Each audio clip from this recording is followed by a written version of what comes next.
ಹೊಳೆನರಸೀಪುರ ಪಟ್ಟಣದ ಐತಿಹಾಸಿಕ ಹಿನ್ನೆಲೆಯ ಶ್ರೀ ಲಕ್ಷ್ಮೀ ನರಸಿಂಹಸ್ವಾಮಿ ದೇವಾಲಯದಲ್ಲಿ ಆಷಾಢ ಶುಕ್ರವಾರ ಪ್ರಯುಕ್ತ ಲೋಕ ಕಲ್ಯಾಣಾರ್ಥ ಸಾಮೂಹಿಕ ಶ್ರೀ ದುರ್ಗಾ ಪರಮೇಶ್ವರಿ ಹೋಮ, ಪೂರ್ಣಾಹುತಿ, ಶ್ರೀ ಲಕ್ಷ್ಮೀ ಪೂಜೆ, ಸಹಸ್ರನಾಮಾರ್ಚನೆ ಮತ್ತು ಕುಂಕುಮಾರ್ಚನೆ, ಪೂಜಾ ಮಹೋತ್ಸವ ಸಂಪ್ರದಾಯದ ಆಚರಣೆಯಂತೆ ವೈಭವದಿಂದ ಜರುಗಿತು. ಶ್ರೀ ಲಕ್ಷ್ಮೀ ನರಸಿಂಹಸ್ವಾಮಿಯ ಮೂಲಮೂರ್ತಿಗೆ ಪಂಚಾಮೃತ ಅಭಿಷೇಕ, ವಿಶೇಷ ಅಲಂಕಾರ, ನೈವೇದ್ಯ, ಮಂಗಳಾರತಿ ನೆರವೇರಿಸಲಾಯಿತು. ಆಷಾಢ ಶುಕ್ರವಾರ ಪ್ರಯುಕ್ತ ಶ್ರೀ ಲಕ್ಷ್ಮೀ ಪೂಜೆ ಪ್ರಾರಂಭಿಸಿ ಪುಣ್ಯಾಹ ಸಂಕಲ್ಪ ಸಂಪ್ರದಾಯದ ಆಚರಣೆಯಂತೆ ವಿಶೇಷ ಪೂಜಾ ಮಹೋತ್ಸವ ನೆರವೇರಿಸಲಾಯಿತು.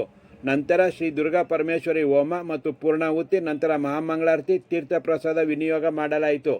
ಸುಮಂಗಲಿಯರಾದ ಆಶಾ ಪಟ್ಟಾಭಿರಾಮ್ ಹಾಗೂ ಶೈಲಜಾ ಜಗದೀಶ್ ಅವರು ಶ್ರೀದೇವಿಯ ಲಲಿತ ಸಹಸ್ರನಾಮವನ್ನು ಪಠಿಸಿದರು. ಹಿರಿಯ ಅರ್ಚಕರಾದ ರಾಮಸ್ವಾಮಿ ಭಟ್ಟರ ಮಾರ್ಗದರ್ಶನದಲ್ಲಿ ನಾರಾಯಣ್ ಭಟ್ರು ಹಾಗೂ ರಾಮ್ ಪ್ರಸಾದ್ ನೇತೃತ್ವದಲ್ಲಿ ಹಳೇಬೀಡು ಪ್ರಸಾದ್, ನಾಗರಾಜ್ ಪೋಸ್ಟ್ ಪೂಜಾ ಕೈಂಕರ್ಯ ನೆರವೇರಿಸಿದರು. ಪೂಜಾ ಮಹೋತ್ಸವದಲ್ಲಿ ನೂರಾರು ಸುಮಂಗಲಿಯರು ಹಾಗೂ ಭಕ್ತರು ಭಾಗವಹಿಸಿದ್ದರು.